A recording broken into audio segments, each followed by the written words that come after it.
Family और fans में से किसी एक को चूज करने का मौका मिलेगा तो मेरी पहली प्रायोरिटी मेरे फैंस हैं। स्टेज मेरे लिए मेरी पूजा है और फैंस मेरे लिए भगवान है। आजकल के लोग ही इतने मतलबी हो गए हैं तो दोस्त नहीं मिलते हैं।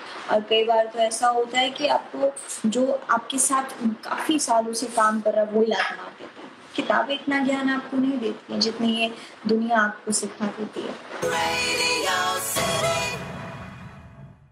ओह हाय सपना, हेलो, कैसे हो आप? मैं अच्छी हूँ, आप कैसी हैं? मैं एकदम फर्स्ट क्लास। ओके, अरे सपना, कुछ भी बात करने से पहले ना लाइक मैं ये आपसे जरूर कहूंगी कि आप इकलौती इंडिया की ऐसी स्टार हैं। लाइक नॉर्मली क्या होता है कि कोई गाना ऑफिशियली रिलीज होता है, उसके बाद वो गाना सुपर हिट होता है, लेकिन आप किसी गाने पे परफॉर्म करती है और उसके बाद गाना जो है वो सुपर डुपर हिट हो जाता है। अभी अगर मैं गजबन की बात करूं तो लाइक आपने रीजनल लेवल पर उस गाने को किया और नेशनल इंटरनेशनल लेवल पर गाना सुपर डुपर हिट रहा है। Overall I think 400 million plus जो है उसके व्यूज हैं। हाँ, So, तो ये मिलियन व्यूज एक वीडियो पे है और उसकी काफी वीडियोस अपलोड हुई हैं जिन पे किसी पे 200 मिलियन है, किसी पे 100 मिलियन है। तो एक्चुअली गाना जब हम परफॉर्म कर देते हैं तो मुझे नहीं लगता कि हमारा रहता है। मुझे लगता है कि फिर उसके बाद वो पब्लिक का हो जाता है। तो उनका है, सुनो ना सुनो, रिजेक्ट करो, एक्सेप्ट करो, वो उनके ऊपर होता है। नहीं, बट आपकी जो गाने का वो परफॉर्मेंस होती है वो भी बहुत मैटर करती है और ये गजबन तो इज टू गुड, मतलब ये तो कमाल कर दिया है इस गाने ने। जब ये मेरे पास आया था, मोस्टली मेरे पास जब सिलेक्शन के लिए गाने आते हैं तो 11-11, 12-12 गाने मैं एक साथ सुनती हूँ, एक दिन में सिलेक्शन में ही लगाती हूँ। तो मुझे बहुत रेयर होता है कि मुझे कुछ चीज पसंद आ जाए। अभी फिलहाल क्योंकि मैं हर तरीके के गाने कर लिए हैं अपने हरियाणवी जोनर में, तो अभी मैं कंफ्यूज होने लगी हूँ कि नहीं यार ये भी वैसा ही है, नहीं ये भी वैसा ही है, नहीं ये भी नहीं करना, नहीं ये भी नहीं करना। लेकिन गजबन ऐसा गाना था जो मैंने पहली बार सुना तो सुनते ही मेरे दिमाग में ऐसे क्लिक किया। मैंने बोला ये गाना नहीं जाने देना, फटाफट से इसको अभी के अभी लो, मुझे गाना अभी के अभी चाहिए।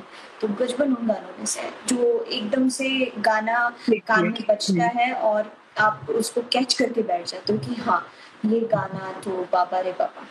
एवरग्रीन सॉन्ग बहुत कम मिलते हैं तो उन्हीं में से गजबन। और सपना, लाइक आपके फैंस आपको मिस कर रहे हैं, आपकी परफॉर्मेंसेस को, आप स्टेज को कितना मिस कर रही हैं? स्टेज को तो ऑफ कोर्स मैं बहुत मिस कर रही हूँ। मैं स्टेज को इतना मिस कर रही हूँ जैसे इंसान सुबह सुबह उठ के अंगड़ाई लेता है, हमेशा उसको अंगड़ाई लेनी होती है। इतना ही समझ लीजिए, बस मेरी अंगड़ाई मिस है, रोज सुबह की अंगड़ाई मिस है मेरी। तो मैं बहुत मिस कर रही हूँ, बहुत ज्यादा। और मुझे ये भी नहीं पता कि अब ये चीजें कब तक खत्म होगी। क्योंकि अगर इंतजार भी हो इंसान के जिंदगी में तो वो लिमिट का होता है कि हाँ यार 1 महीने बाद चला जाएगा, 20 दिन का है, 25 दिन का है। लेकिन अभी मुझे ये भी नहीं समझ में आ रहा है कि 6 महीने, 7 महीने, पता नहीं कितना टाइम लगेगा, कितना वक्त लगेगा। पर इस चीज से भी खुश हूँ कि लोगों को एक दूसरे के साथ जुड़ा देख रही हूँ। और हाँ, ये चीजें निकल भी जाएंगी तो ऑफ कोर्स मैं हूँ तो सब कुछ है। तो पहले तो अपने आप को सेव कीजिए, बाद में देखिए काम किस तरीके से करना है, किस तरीके से नहीं करना है। लेकिन मिस बहुत कर रहे हैं, बहुत मिस कर रहे हैं। आपके फैंस भी मिस कर रहे हैं, कुछ ना कुछ मिस कर रहे हैं। हाँ, और आपने बिल्कुल सही कहा कि खुद के बारे में सोचना पहले ज्यादा जरूरी है कि हम खुद को पॉजिटिव रखें ताकि जब सब ठीक हो तो वापस जो है उसी एनर्जी के साथ हम वापस जा सके, डबल एनर्जी के साथ। क्योंकि जब कुछ चीज हाथ से खो जाती है उसके बाद आपको वो वापस मिलती है तो आप उसको फिर से जान फूंक देते हो। तो शायद कुछ ना कुछ पॉजिटिव के लिए, पॉजिटिविटी के लिए ये सब पूरा तो होते रहने दो। मुझे अगर आप पूछेंगे कि पूरी जिंदगी में आपको सबसे अच्छा क्या लगा है, जो आपको जिंदगी में मिला, वो ऑफ कोर्स फैंस है। और दूसरा मुझे मेरा नाम बड़ा पसंद है। बाकी कुछ चीज़ इतने अच्छे से नहीं ले पाती कि हाँ मुझे ये भी अच्छी चीज़ मिली है, वो भी अच्छी चीज़ मिली है। मैं अपने फैंस को बहुत मिस करती हूँ क्योंकि मैंने हमेशा से ही, जब से मैंने अपनी जर्नी को शुरू किया है, मैंने फैंस को ही अपनी फैमिली माना है। मैं क्योंकि इतना अपने घर वालों के साथ नहीं रही हूँ जितना मैं बाहर के लोगों के साथ रही हूँ जो मुझे पसंद करते हैं। मैंने उनसे रोज़ के रोज़ नए-नए लोगों से रूबरू हुई हूँ, तो काफ़ी मिस मैं उन्हें ही करती हूँ। अगर मुझे फैमिली और फैन्स में से किसी एक को चूज़ करने का मौका मिलेगा तो मेरी पहली प्रायोरिटी मेरे फैन्स होंगे, क्योंकि उनकी वाह। वजह से मैं यहाँ बैठी हूँ। तो बहुत मिस सपना कोई करती ऐसा फैन लाइक सोशल मीडिया पे या पर्सनल कभी मुलाकात हुई हो तो लाइक आपको लगता है कि उसे तो मैं कभी नहीं भूल सकती उस फैन को, कोई ऐसी कोई स्पेशल मुलाकात हुई हो? हूँ। नहीं, स्पेशल तो बहुत सारे हैं। मेरे लिए तो हालाँकि कोई मेरे लिए एक शब्द अच्छा लिख दे, चाहे वो मेरे लिए नाइस लिख दे, मेरे लिए वही भगवान है। क्योंकि आजकल के वक़्त में जिस जिस सिचुएशन से एक लड़की गुज़रती है, अपनी जर्नी को जीती है, उसमें आपको नेगेटिव कमेंट्स करने वाले 95% मिलेंगे, लेकिन अच्छा बोलने वाले, चाहे किसी भी तरीके का काम हो। एक तो मेरी सोच शुरू से ही ये रही है कि जिस तरीके की मैं लड़की हूँ, मैंने अपने आप को जज किया है कि प्रोफेशनल और पर्सनल इंसान कभी भी एक जैसा नहीं हो सकता। तो जिस तरीके का उसका काम है, ज़रूरी नहीं कि उस तरीके की ही उसकी सोच हो, वो भई उसका काम है। स्टेज मेरे लिए मेरी पूजा है और फैन्स मेरे लिए भगवान हैं, जिनको मैं अपनी पूजा के थ्रू ही अपने भगवान को पूजती हूँ। ओके, तो सपना आपके मतलब ऑलमोस्ट सारे गाने हमें पसंद है, बहुत सारे गाने हैं जो सबके फेवरेट हैं। आपका अपना पर्सनल फेवरेट कोई एक जो आपको लगता है कि ये मेरे दिमाग में चलता रहता है, गुनगुनाती रहती हूँ मैं? आह, नहीं, ये बहुत मुश्किल होगा कहना, क्योंकि मैंने हर गाने के पीछे कोई ना कोई कहानी है, कुछ ना कुछ छुपा हुआ है। बहुत कड़ी मेहनत है हर गाने के पीछे, और हर एक गाने को मैंने अपने बच्चे की तरह पाला है। मैं नहीं बोल सकती कि ये गाना मेरा फेवरेट है। मैंने जितने भी गाने किए हैं, ऐसा नहीं है कि सभी के सभी हिट हुए हैं। ये शायद लोगों की उस तरीके की सोच हो जाती है कि हाँ, सारे ही गाने हिट हैं।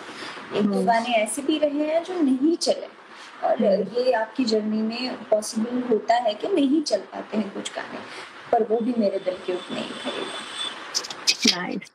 और सपना की फ्रेंड लिस्ट में आने के लिए इंसान में क्या गुण होने ज़रूरी हैं? पॉजिटिव होना बहुत ज़रूरी है, बहुत ज़रूरी है। और सबसे ज़रूरी है कि मेरे में एक बड़ी गंदी या अच्छी आदत आप बोल सकते हैं कि मैं बुरा करना बहुत दूर की बात है, मैं किसी का बुरा सोचती ही नहीं हूँ। और तो स्वीट। वो जो मेरे अंदर है उसकी वज़ह से मैं खुद कह सकती हूँ कि अगर ये हैबिट नहीं होती तो शायद मैं भी किसी और एक्सट्रीम लेवल के प्लेटफ़ॉर्म पे काम कर रही होती। क्योंकि जब इंसान मेरे सामने आता है, चाहे वो बुरा हो, चाहे वो अच्छा हो, तो जिस तरीके से मैं अपने आप को देखती हूँ, मैं सामने वाले को भी उसी तरीके से ट्रीट करती हूँ कि हाँ, ये मेरे जैसा है। लेकिन उस चक्कर में धोखे बड़े मिले।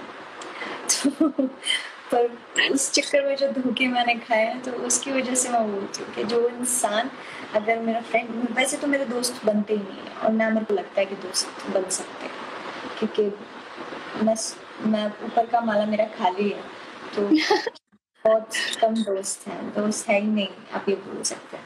क्योंकि जो फ्रेंड सर्कल जिस तरीके से के हम दोस्त ढूँढते हैं, आजकल के लोग ही इतने मतलबी हो गए हैं, तो दोस्त नहीं मिलते हैं।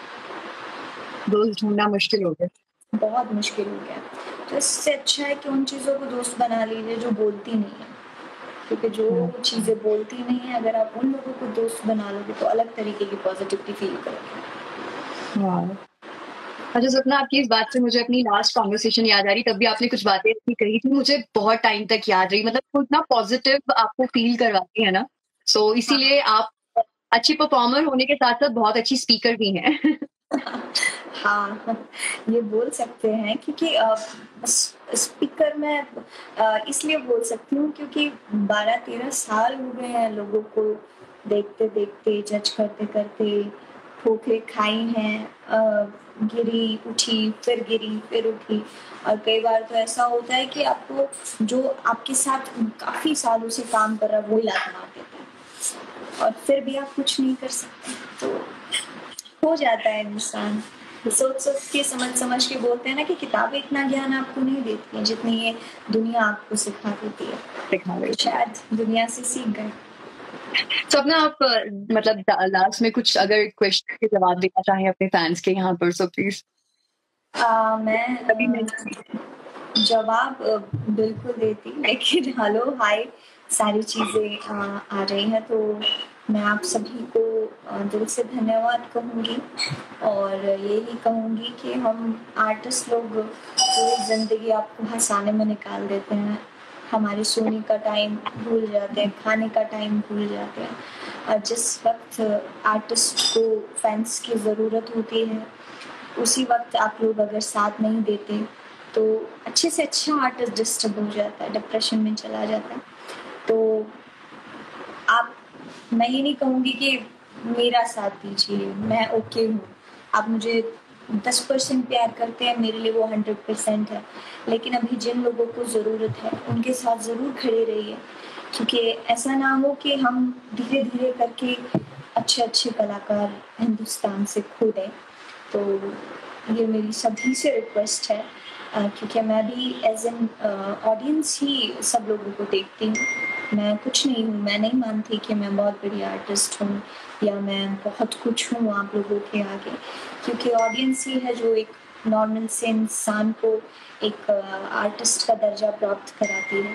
तो जिन लोगों को ज़रूरत है प्लीज़ उनके साथ खड़े रहिए, नहीं तो मुझे नहीं लगता कि कोई भी एक अच्छा कलाकार यहाँ इंडस्ट्री में बचेगा। Yeah, thank you so much, Sapna. It was really lovely talking to you. Most welcome.